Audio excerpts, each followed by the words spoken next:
Assalamualaikum warahmatullahi wabarakatuh. Salam sejahtera, salam rahmat buat semua. Saya Nizal Muhammad. Anda sedang menonton Nizal & Co. Kali ini kita menerebus sempadan untuk kita bersama dengan seorang anak watan kita yang kini berkhidmat di luar negara, mewakili Malaysia untuk menghidupkan ekonomi 8 negara. Jadi saya tidak mahu menghabiskan waktu untuk memperkenalkan beliau. Kita kenalkan beliau lagi apabila kita dapat mewawancara dengan beliau. Apa kata saudara, kita bersama dan saya perkenalkan tamu kita pada kali ini dalam Nizal & Co. Tidak lain tidak bukan teman dan guru lah bagi sebahagian antara anda ini, iaitu Datuk Ku Jaafar Kusyari, iaitu yang merupakan sekarang ini Setiausaha Agung D8, Developing Aid. Apa D8 itu nanti kita cakap dengan dia. Okay? Assalamualaikum Datuk. Waalaikumsalam Saudara Nizal. Apa khabar? Baik. Ni cerita bila sebut-sebut macam ni, Datuk sebenarnya asal mana tu? Saya ni orang kampung dari Kedah. Tang mana Kedah tu? Kampung saya tu namanya Kampung Padang Hasan. Tak jauh daripada Bukit Pinang, tak jauh daripada airport kepala batas Kedah tu.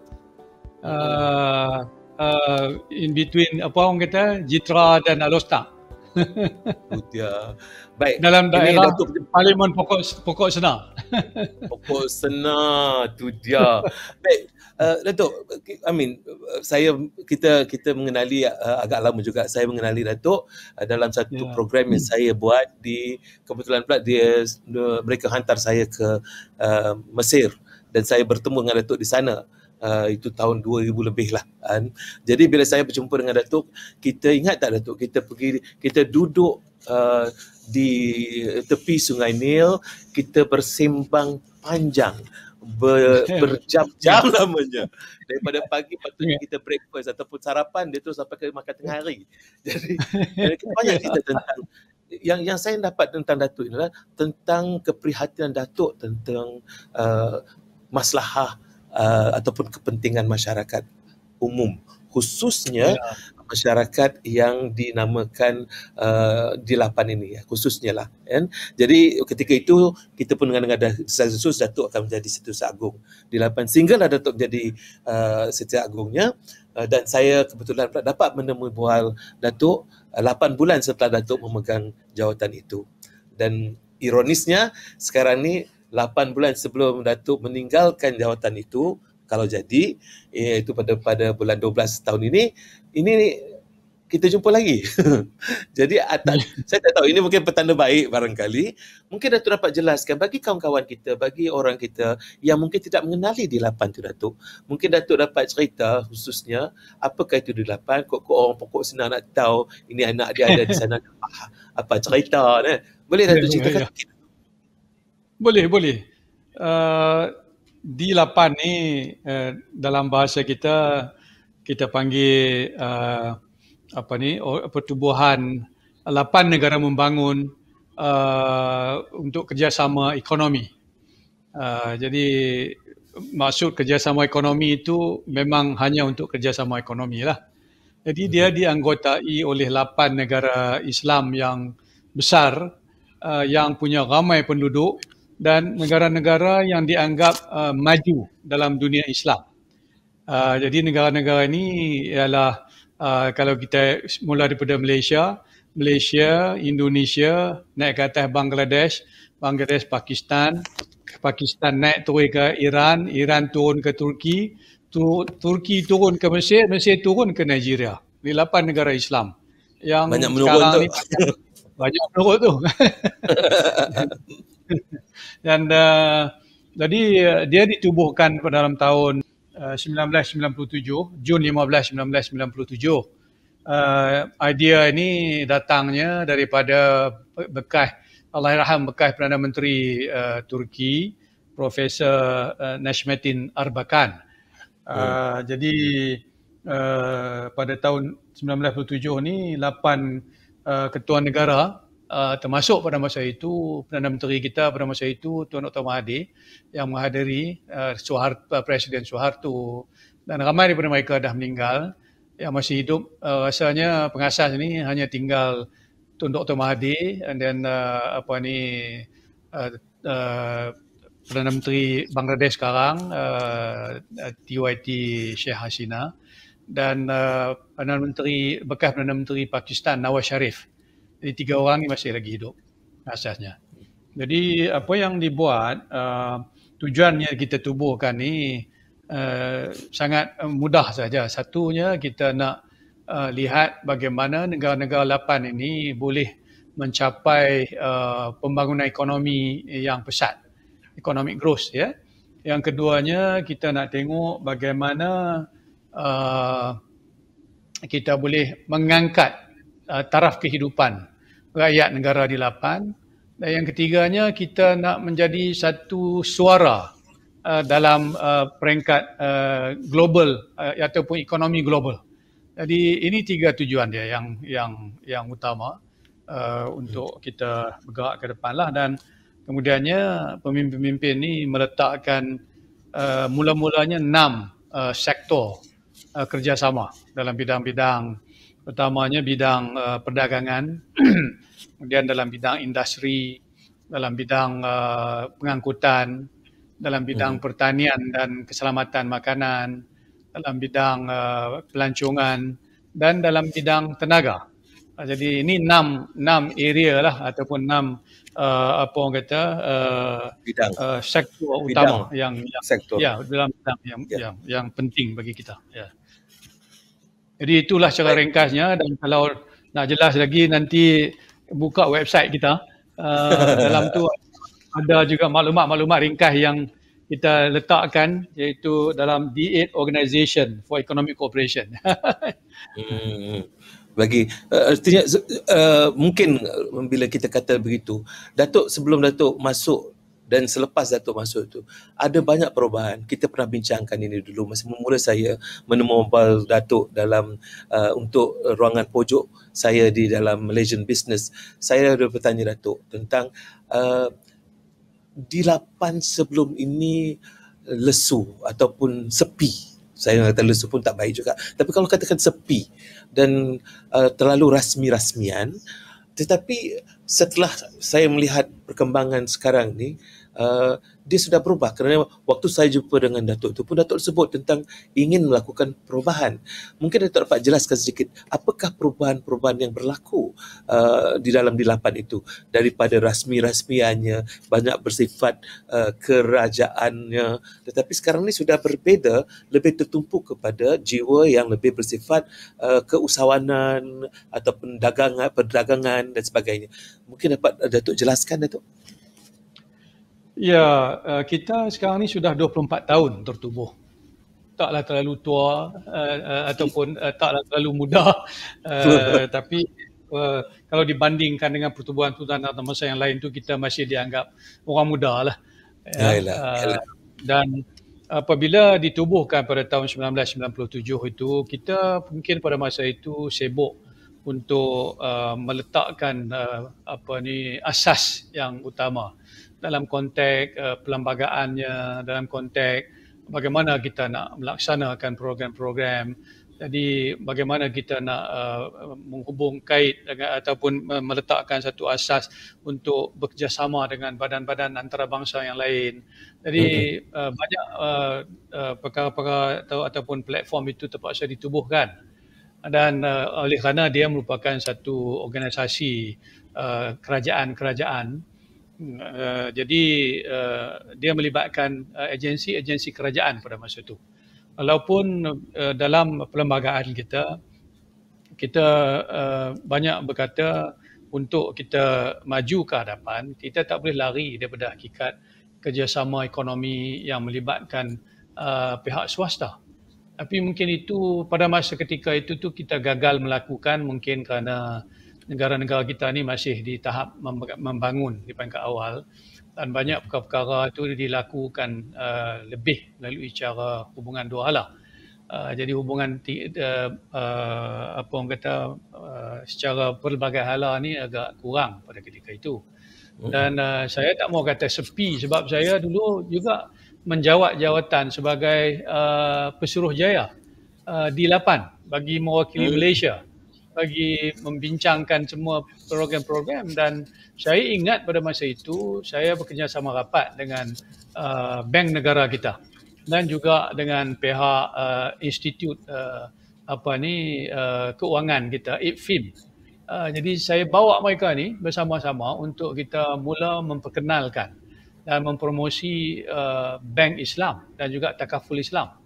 Jadi alhamdulillah setelah itu kita dapat tengok negara-negara anggota yang lain tu mengambil itu sebagai satu galakan untuk menubuhkan bank-bank Islam di negara masing-masing. Walaupun bank Islam telah dimulakan di beberapa negara lain, tapi tidak berjaya, kecuali apabila kita datang, kita mampu menggerakkan usaha ini ke arah yang lebih hebat. Dan pada masa itu juga mungkin dari segi publicity mungkin agak berkurang pada ketika itu. Saya rasa dia orang tak kenal kita, tapi dalam konteks sekarang ni, bila saya datang dan pada masa itu kita meletakkan satu asas yang kita panggil roadmap. Roadmap kita itu akan membawa kita daripada tahun 2000, tak salah saya, daripada tahun 2007 hingga ke 2018 untuk tempoh 20 tahun, di mana kita letakkan semua program-program untuk kita jayakan. Dan banyak program-program itu ada yang berjaya dan ada yang mati, yang tidak berjalan. Ya. Dan bila selesai 20 tahun, 2018 umpamanya, kita melihat banyak perkara yang kita tak capai. Dan kalau kita nak capai, maknanya kita kena menggerakkan idea-idea baru. Jadi saya mula menggerakkannya dengan memperkenalkan idea-idea baru dan sambil kita menggesa kerajaan supaya menjadi lebih serius dan lebih dekat dengan D8. Jadi kita pun mengatakan bahawa kita kena bekerjasama dengan pihak swasta dan juga badan-badan antarabangsa yang boleh kita belajar dari pengalaman badan-badan antarabangsa yang lain. Jadi itu nampaknya membuahkan hasil. Jadi kita dapat pertolongan, persetujuan dan sokongan yang baik. Itulah mungkin sebabnya kita dapat menukar sedikit haluan kita menjadi lebih dinamis, kalau boleh saya katakan. Baik, Datuk, kita rehat seketika, Datuk. Kembali nanti kita bercerita tentang apakah langkah-langkah yang sudah menjadi dan insyaAllah akan terus menjadi yang telah dilakukan sepanjang Datuk berada di D8 sepanjang menjadi Setiausaha Agung D8. Kita rehat seketika, Datuk, kembali selepas ini. Baik, saudara. Kembali selepas ini, jangan ke mana-mana.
Baik, kembali kita di dalam Nizal & Co untuk membicarakan bersama dengan Setiausaha Agung D8 iaitu Datuk Ku Jaafar Khusyari yang bersedia untuk bertanya dan disoal siasat oleh saya.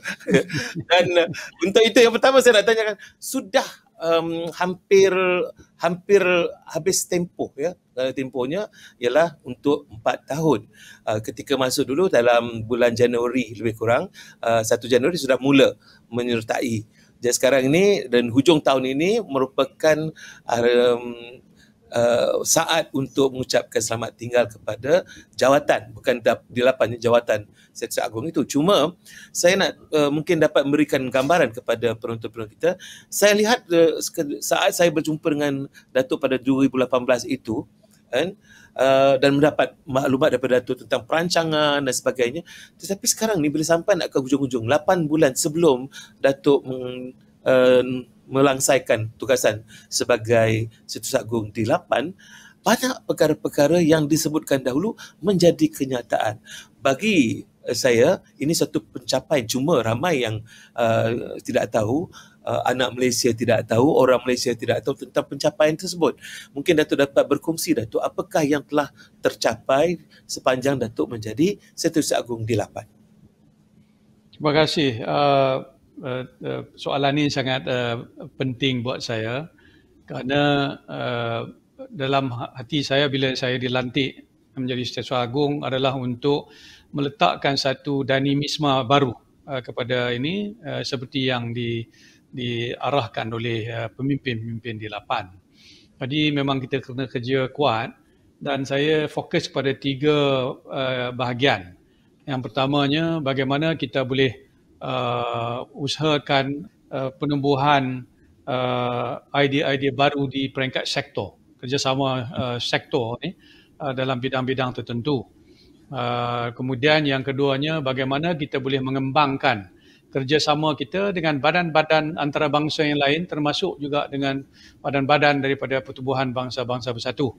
Yang ketiganya, kerana kita kurang dikenali, maka kita menggerakkan usaha sungguh-sungguh untuk memperkenalkan di Lapan kepada semua pihak di dunia dan juga kepada media-media pihak dan orang awam. Jadi 3 ni berjalan serentak. Jadi dalam tempoh saya ada ni, kalau saya boleh katakan apa yang kita mampu tubuhkan, seperti keputusan yang dibuat pada sidang kemuncak yang lepas tu, mereka minta kita tubuhkan seperti satu universiti, pusat penyelidikan dan institusi yang berkaitan.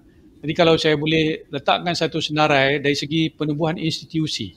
Jadi institusi yang telah ditubuhkan ialah yang pertamanya kita dapat menubuhkan di Lapan, dalam bahasa Melayunya Chambers of Commerce and Industry ataupun Badan Perdagangan dan Industri di Lapan yang menggabungkan semua badan perdagangan dari semua 8 negara di bawah satu bumbung. Yang keduanya kita telah menubuhkan, saya menggerakkan kembali satu agensi kita yang dipanggil D8 T10 ataupun D8 Technology Transfer and Exchange Network. Jadi kita bawa secara aktif pergerakan mereka untuk menganjurkan banyak expo, kerjasama ekonomi, pertukaran teknologi dan sebagainya yang melibatkan negara-negara anggota. Kemudian yang ketiganya kita dapat tubuhkan D8 ataupun Universiti Antarabangsa D8 berpusat di Hamadan, Iran. Dan universiti ini telah pun ditubuhkan dan sudah pun berjalan, di mana pengambilan pelajar telah pun dilaksanakan. Kemudian saya dapat tubuhkan dalam tempoh yang singkat satu area ataupun satu sektor yang baru yang tidak disebut sebelum ini dalam sektor kesihatan. Kebetulan pula sebelum COVID melanda kita, saya telah berfikir untuk bergerak menubuhkan sektor kesihatan ini kerana sektor kesihatan ini mengikut pengalaman negara-negara maju daripada Eropah, daripada Scandinavian country. Mereka melonjak maju dengan segera kerana meletakkan kepentingan kepada pembangunan dan kemajuan di bidang kesihatan. Jadi saya ambil contoh itu dan kita tubuhkan satu sekretariat kita, kita dah dapat sekretariat kita, kompleks kita yang besar di Abuja, Nigeria, di mana kerajaan Nigeria bersetuju untuk memberikan kemudahan-kemudahan pejabat dan juga kaki tangan, orang-orang terkenal dia, doktor-doktor dia, dan juga dari segi kewangan secara penuh untuk menggerakkan inisiatif ini. Dan yang terakhirnya dari segi institusi, saya dapat satu tawaran daripada kerajaan Pakistan untuk menubuhkan pusat penyelidikan dalam bidang pertanian dan keselamatan makanan ataupun di Research Center for Agriculture and Food Security di Faisalabad. Di kompleks ini sangat besar. Begitu juga kerajaan Pakistan bersetuju menyerahkan semuanya kepada D8 dan alhamdulillah yang ni kita tunggu untuk melancarkan dia secara rasmi, tapi secara rasminya kita dah tubuhkan research center ini. Jadi ini adalah dalam konteks institusi. Di private sector pula kita bekerjasama dengan syarikat-syarikat daripada Malaysia, daripada Turki dan daripada beberapa negara yang lain, dan insya-Allah yang ni belum dilancarkan, tapi kita dalam proses untuk menyelesaikan, menyiapkan projek-projek ini. Dan dia di perangkat akhir dah kebanyakannya. Yang pertamanya kita bekerjasama dengan satu syarikat fintech daripada Malaysia untuk kita perkenalkan apa yang kita panggil D8P card ataupun D8 payment card. Jadi kad ini akan kita gunakan sebagai identity card kita, sebagai kad untuk kita guna untuk business transaction kita, untuk beberapa platform yang lain. Yang ni insya-Allah mungkin saya ingat dalam tahun depan mungkin kita dapat gerakkan untuk dipakai sepenuhnya lah. Kemudian satu lagi kita sedang dalam peringkat akhir juga untuk diluluskan di sidang kemuncak nanti, satu inisiatif baru yang akan menggunakan platform Islam, platform zakat, wakaf, hibah, sedekah, halal, e-commerce yang baru. Kita akan bina e-masjid dan sebagainya, di mana kita panggil dia sebagai pusat ekonomi kreatif dan kewangan D8 ataupun D8 Creative Economic and Financial Center. Dan satu kompleks baru milik D8 ini akan dibina di Kuala Lumpur, insya-Allah. Jadi kalau diluluskan di sidang kemuncak ni, maka mungkin kita dah boleh buka tanah lah secara senang nak cakap. Itu pun jangan. Dan yang ketiganya, kita sedang dalam proses untuk menyelesaikan satu kajian yang akhir, di mana kita akan tubuhkan pusat ataupun kita panggil zone industri D8, zone industri ekonomi D8. Dan ini kita dah bekerjasama dengan satu company atau syarikat untuk membangunkan zone ini dari Turki. Yang ini pun dalam proses. Dan yang keempatnya, tapi mungkin tak sempat lagi dikemukakan untuk kelulusan, kita dalam proses untuk menubuhkan satu program dengan pihak private sector juga dari Turki, satu program yang dinamakan perdagangan tukar barang di antara pihak swasta. Kerana ini telah diamalkan oleh Turki, jadi kita mengambil contoh dan model dari Turki ini untuk dikembangkan. Yang ini telah pun kita kemukakan untuk diluluskan, tapi belum dapat diluluskan sepenuhnya untuk dilancarkan. Jadi ini 4 projek yang baru dengan private sector yang saya fikir agak menarik, yang akan membolehkan kita mendapat jalan untuk menambahkan lagi kenaikan perdagangan antara negara-negara D8. Jadi mungkin itu boleh saya sebutkan. Baik Datuk, banyak tu sebenarnya Datuk ya. Bila saya dengar dan saya pernah bertanya kepada Datuk sebelum ini, banyak inisiatif-inisiatif ni yang semakin nampak hasilnya. Cumanya menjadi satu keheranan kan, apabila melihat bahawa di dalam negara-negara D8 itu sendiri bukan semuanya ini kiranya mempunyai satu ikatan diplomasi ataupun diplomatik yang baik, kan? Contohnya Turki dengan Mesir. Malahan Iran sendiri merupakan salah satu faktor juga yang dianggap sebagai uh, um, ahli yang tidak disenangi oleh beberapa negara, dan ini menyebabkan orang bertanya setakat manakah kerjasama ini boleh terlaksana, tetapi hairannya ia terlaksana walaupun dalam keadaan perbezaan-perbezaan dari segi politik dan sebagainya. Apakah sebenarnya formula Datuk digunakan di dalam 8 tu sampai walaupun mereka ini dinampak macam musuh secara dingin, ya, tetapi hakikatnya mereka bekerjasama dalam soal-soal ekonomi. Mungkin dapat Datuk jelaskan sikit, Datuk. Ya, memang soalan ini selalu ditanya di mana-mana pun. Saya ditemuduga oleh pihak-pihak media.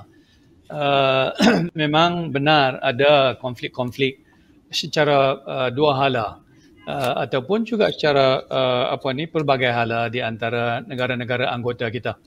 Tapi kerana kepentingan kita, nama kita pun satu organisasi ekonomi, kerjasama ekonomi. Jadi kepentingan ekonomi, kerjasama ekonomi itu diletakkan ke hadapan. Dan kita mencuba sedaya upaya untuk tidak bercakap sama sekali tentang hal politik. Jadi ini selalunya tak masuk dalam statement-statement ketua-ketua negara ataupun siapa-siapa pun tak masuk. Jadi kalau emergency yang sangat memerlukan sedikit statement, kita akan bercakap. Kecuali isu-isu yang berbentuk pre-kemanusiaan. Jadi yang tu kita dia melibatkan rakyat dan sebagainya, jadi kita akan bercakap hal itu. Yang pertama. Yang keduanya, apa orang kata, saya cuba sejak saya datang menjadi Setiausaha Agung ni, melihat dari segi persepsi masing-masing, bagaimana kita boleh elakkan persepsi. Jadi bila saya mendapat peluang untuk berjumpa dengan menteri-menteri ataupun pemimpin-pemimpin di lapan, saya akan kemukakan, saya kata baik, kita jangan cakap pasal politik, biar kita fokus pada ekonomi. Dan saya menggunakan beberapa term, mungkin sebagai satu bahan gurauan, tapi dia menjadi. Dan saya letakkan dalam statement-statement saya, di mana bila saya ditemuduga, saya katakan secara bebas. Pertamanya, macam saya selalu sebut, kita ni peminat filem-filem dulu kan. Kita kecil-kecil dulu suka tengok cerita-cerita belakawan ni. Jadi saya sangat minat pada cerita Three Musketeers. Three Musketeers ni slogan dia. Di slogan dia kata one for all for one. Jadi satu untuk semua untuk satu. Maknanya kita ambil perhatian kepada kesusahan atau kepayahan negara anggota kita, dan kita akan mencari jalan untuk membantu. Walaupun susah, tapi kita ada jalan untuk. Jadi dalam konteks ini macam Iran. Tadi Saudara Nizal cakap tentang Iran. Iran sangat berbuah hati dengan kerjasama kita, tak ada masalah. Bahkan dari segi bilateral relation, hubungan dua hala, Iran dengan Turki merupakan dua negara dalam konteks kerjasama ekonomi sangat tinggi perdagangan mereka. Dan dari segi pelaburan sangat tinggi pelaburan. Turki dengan Egypt, dengan Mesir juga sangat orang kata sangat menakjubkan, kerana saya sebutkan tadi salah satu inisiatif kita untuk menubuhkan zon industri ekonomi, economic zone. Kita mengambil contoh bahkan daripada syarikat Turki yang telah membangunkan 5 zon ekonomi di Mesir dan sangat berjaya.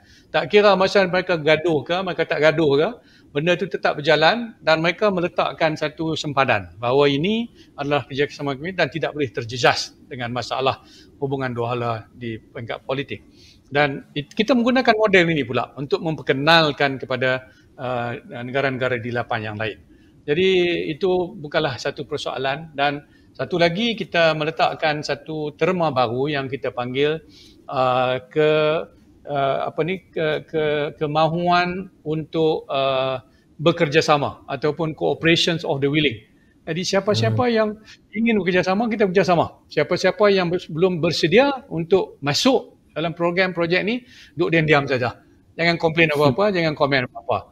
Buat bagi selesai, menjejauh dulu, jangan komen apa-apa dan you proceed. So jadi dalam konteks kita, negara yang tak mampu ambil bahagian, dia akan kata no problem, you proceed, kita tak akan kata apa-apalah. Jadi kita akan ambil bahagian bila kita sudah bersedia. Satu pendekatan yang menarik Datuk sebenarnya, bila buat begitu, apabila yang melibatkan diri itu, yang bekerjasama itu semakin melimpah ruah kekuatan ekonominya dan aktiviti-aktiviti ekonominya, maka sudah tentu yang sepi dan membawa diri itu pasti akan datang dan melihat penglibatan itu telah menyebabkan sesuatu yang positif.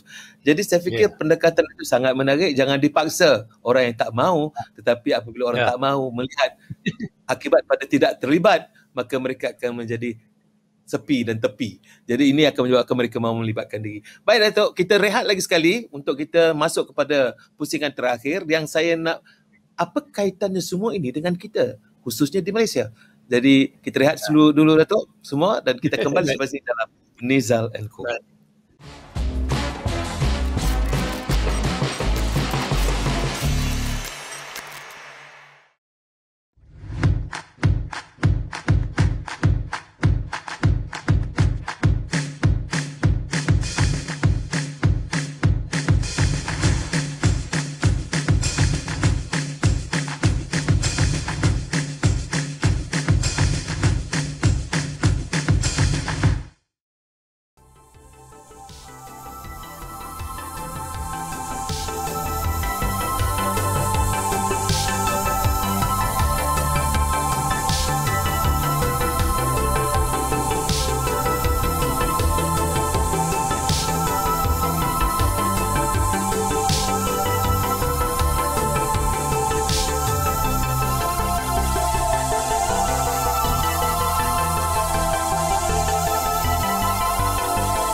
Baik, kembali kita di dalam siaran yang dinamakan Nizal and Co. Saya bersama dengan seorang yang boleh saya anggap sebagai seorang negarawan, yang berjiwa negarawan, yang sangat dekat jiwanya kepada rakyat, pada masa sama sangat kasih kepada negara, dan pada masa sama sangat perlu untuk dia, bagi dia melibatkan diri bagi menambah nilai kepada kehidupan dunia lain atau masyarakat luar sana. Sangat-sangat cantik. Beliau adalah Datuk Koo Jaafar Khusyari yang merupakan Setiausaha Agung di Lapan buat masa ini sehinggalah diberitahu khususnya pada bulan Disember 2021. Baik Datuk, kita nak ceritakan tentang ini. Bila kita sebut segala-gala ini, orang yang mendengar ni, khususnya rakyat Malaysia, dia akan tertanya-tanya, apa ada kaitan dengan kami, rakyat Malaysia? Apa ada manfaatnya untuk kami? Jadi mungkin Datuk dapat memberi gambaran keperluannya di Lapan itu dan kesannya dan impaknya kepada dunia dan juga khususnya negara-negara ahli termasuk Malaysia. Ya, terima kasih. Ada satu laporan pada tahun 2017 oleh PricewaterhouseCoopers, PwC, yang membuat satu kajian mengenai negara-negara yang akan menjadi kuasa ekonomi baru dunia sehingga tahun 2050. Mereka meletakkan kajian itu meliputi semua bidang, dari bidang ekonomi, dari bidang kewangan, politik, teknologi dan sebagainya. Dan apa yang menarik, 8 negara ini, dalam 8 negara Islam kita ini, akan tersenarai di antara yang tertinggi di antara 30 negara emerging economies ni. Dan ada yang seperti Indonesia diramalkan menjadi kuasa keempat ekonomi ke dunia. Dan satu-satunya negara di luar di Lapan daripada negara Islam hanyalah Arab Saudi. Negara lain tidak termasuk. Dan dalam kajian itu dikatakan bahawa kuasa-kuasa baru ekonomi ini akan bertukar masuk tahun 2050. Yang pertama negara China, yang kedua India, yang keempat Amerika, dan guess yang keempat, yang ketiga siapa? Yang ketiga tu dikatakan bahawa combine D8 sebagai satu grup akan menjadi kuasa ketiga ekonomi terbesar di dunia, di mana kita akan mencapai hampir 40 trilion dari segi kita punya combine GDP. Dan ini pada saya bukan satu mimpi, ya. Dan dalam keadaan itu negara-negara seperti Nigeria akan menduduki tempat yang atas. Negara seperti Bangladesh akan duduk di tempat yang agak atas. Mesir duduk tempat yang atas. Makna kata sudah ada kesedaran tentang kepentingan kita kerjasama. Sekarang ni memang ada, saya dapati hasrat pemimpin-pemimpin negara D8 untuk bekerjasama lebih rapat untuk menggunakan kuasa kita sendiri, menggunakan sumber-sumber kita sendiri, menggunakan pengetahuan dan pengalaman teknologi kita sendiri dan bergabung tenaga untuk membina satu kekuatan dari segi teknologi baru dan kemampuan yang baru dan berusaha merapatkan hubungan ini. Ini sangat nyata. Saya dapat tengok dengan nyata. Malaysia pula dalam keadaan ini merupakan negara yang dianggap negara paling maju dalam dunia Islam. Dalam OIC dan sebagainya, dua negara ini Malaysia dan Turki dianggap. Dan Malaysia-Turki hubungan kita sangat rapat. Dan sudah ada kecenderungan di kalangan pemimpin kita untuk bertukar-tukar pandangan dan idea untuk menggabungkan kekuatan kita bersama. Ini dapat dilihat juga dengan ketara. Dan Malaysia juga selalu dipinta oleh negara anggota untuk memimpin kerana dianggap kita ni adalah negara yang paling maju dalam ekonomi. Dan kita sudah bersiap ataupun sudah ada elemen-elemen yang sudah tersaji untuk digunakan dengan sepenuh. Mana kata dia memberikan manfaat kepada kita. Jadi orang pinang kita untuk melihat kemampuan kita untuk dikongsi bersama dengan negara lain. Jadi tapi orang pinang kita kadang-kadang kita buat malu-malu sikit duduk belakang pintu, ya. Jadi itu manfaat yang pertama. Dan saya melihat juga di mana ada hasrat yang murni untuk menjadikan Malaysia ni sebagai center untuk kekuatan ekonomi Islam. Dan saya tengok hari ini pun Tengku Zafrul, Menteri Keuangan kita, menyatakan bahawa Malaysia sudah bersedia untuk menjadi center untuk ekonomi Islam. Dan ini sebenarnya yang ditagih oleh banyak negara-negara Islam. Jadi kita tengok peluang-peluang tu sangat banyak dan dia akan turun. Dan ini apa yang kita lakukan di AID untuk lahir sebagai satu model kerjasama ekonomi supaya apabila dia berjaya, maka dia akan menarik perhatian negara-negara Islam yang lain untuk bersama-sama kita menikmati kejayaan kita bersama. Dan jadi ini yang kita cuba lakukan. Dan saya percaya kita tidak hanya bermimpi, kita akan mencapai kejayaan ini tak kira berapa lama sebagai satu realiti di satu masa. Dan Malaysia boleh mengambil peluang ini. Anak-anak kita boleh datang ke negara-negara yang lain sebab orang menagih kita, orang nak kepakaran kita. Dan inilah apa yang saya cuba bangunkan dan saya cuba kaitkan dengan banyak badan-badan di Malaysia sekarang, agensi-agensi kita dengan private sector. Dan alhamdulillah, sekarang saya mendapat banyak panggilan dan juga banyak juga permintaan untuk bertemu dengan kita, berbincang bagaimana syarikat-syarikat kita boleh bermanfaat dan bekerjasama dalam konteks D8 untuk kita mula berkembang. Bukan sahaja ke negara-negara D8 tetapi juga ke seluruh dunia. Jadi ini mungkin menjadi satu cabaran kepada kita untuk mengubah pandangan kita kepada D8 dan saya yakin kita boleh melakukan. Baik, Datuk, saya fikir Datuk ni sebagai satu representasi kan, wakil ataupun kita punya boleh dikatakan macam duta dalam konteks mewakili Malaysia, semangat yang ada pada orang Malaysia sepatutnya sudah Datuk tunjukkan. Bermakna yang Datuk kata ramai orang nak pinang ni, rupanya mereka bukan pinang dah bawa masuk ke rumah diorang iaitu di D8. Jadi di situ Datuk telah membuktikan bahawa orang kita bila masuk daripada sebuah institusi yang bersifat rasmian sudah menjadi satu institusi yang segar bugar untuk melakukan perubahan-perubahan yang boleh menambah nilai kepada ekonomi, bukan saja kepada negara-negara ahli tetapi juga kepada dunia. Dan ini satu sumbangan yang besar, Datuk. Jadi saya fikir kalau inilah hasrat yang telah tercapai yang Datuk telah lakukan, saya minta Datuk sendirilah mengharapkan bagaimana pula harus disambut oleh mereka di Malaysia ini, terutama dalam sama ada sektor awam maupun sektor swasta ataupun masyarakat umum. Bagaimana harus kita sambut perhatian dan harapan dunia, khususnya dunia Islam, kepada kita di Malaysia ini? Ya, memang kita sudah ada nama. Tapi suka saya nak menyatakan di sini bahawa minat untuk orang melihat kumpulan D8 sebagai satu organisasi yang boleh memberikan satu manfaat tu semakin berkembang. Saya sekarang ni didatangi bukan sahaja daripada negara 8, orang daripada D8, dan saya menerima banyak rombongan dan lawatan daripada negara-negara Afrika yang ingin bekerjasama dengan kita. ECOWAS baru-baru ini presidennya menghantar seorang menteri, seorang wakilnya untuk terus datang minta tanda tangan perjanjian untuk kerjasama dengan D8. Saya terperanjat.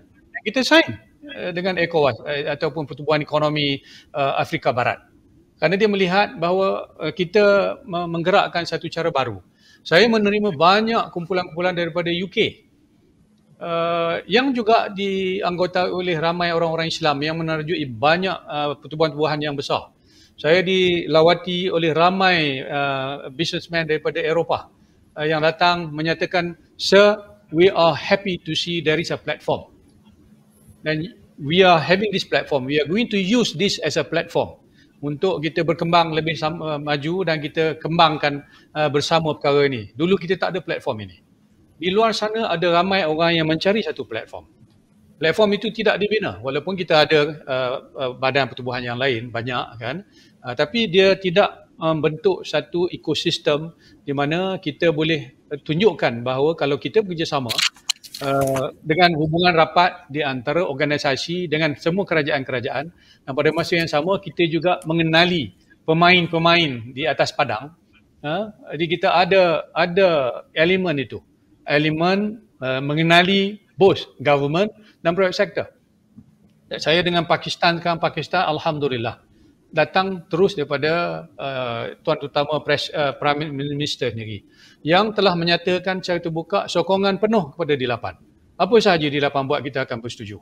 Dan itulah sampai dia memberikan satu komplek yang dulunya dibuat dengan kerjasama dengan pihak Amerika Syarikat dan dia menyerahkan kepada kita. Kemudian satu universiti di Pakistan sekarang menjadi pengurusi kepada langkah yang saya buat, yang saya tubuhkan, yang saya panggil Network for Pioneers of Pioneers for Research and Innovation tadi. Inovasi dan penyelidikan. Comsat University daripada Pakistan sekarang sudah menjadi chairman sebagai pengurusi council kita dalam bidang sains dan teknologi. Dan juga pengurusi kepada pertubuhan universiti D8, 26 universiti D8 sudah bergabung sebagai satu gabungan sekarang untuk kita fokus kepada area penyelidikan dan pembangunan teknologi. Jadi ini yang saya rasa ada harapan yang sungguh-sungguh yang kita kena ambil peluang ini, dan saya tak nampak sebab orang dah nampak Malaysia untuk menjadi leader dalam hal ini. Orang menagih kepakaran kita. Kan? Tapi kalau kita tak mau pergi, kita slow both daripada government side dan juga daripada private sector side, jadi kita rugilah. Dan alhamdulillah saya melihat ada perubahan dari segi ini dan saya mendapat sokongan yang sangat baik sekarang daripada agensi-agensi kita di Malaysia, terutamanya daripada pihak Wisma Putra sebagai focal point dan juga daripada Jabatan Perdana Menteri sendiri. Dan semua urusan semakin mudah sekarang dan semakin cepat. Begitu juga daripada pihak swasta. Yes. Alhamdulillah. Baik Datuk, sebagai pesanan akhir kepada kami khususnya di Malaysia ini, apakah pesanan Datuk dalam konteks D8, dalam konteks sumbangan kepada dunia ini agar kita dapat menjadikannya sebagai satu azimat untuk melakukan yang paling baik bagi kehidupan kita di dunia ini? Ya, kita ambil prinsip inilah bahawa kita ni diciptakan untuk perkara-perkara yang baik oleh Allah Subhanahu Wa Taala. semua ciptaan yang Allah buat ni adalah untuk perkara baik, positif, yang memberi manfaat. Setiap perkara yang dicipta itu memberi manfaat kepada kita.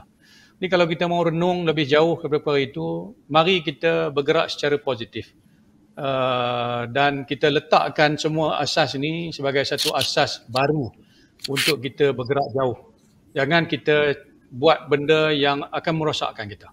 Itu sangat penting. Tak kira lah daripada pihak kerajaan, daripada pihak rakyat biasa, daripada industri, daripada apa kan, letakkan. Saya teringat pertemuan saya dengan seorang tokoh sains, jutera kita, semasa saya dijemput dulu untuk memberi talk di Cambridge University.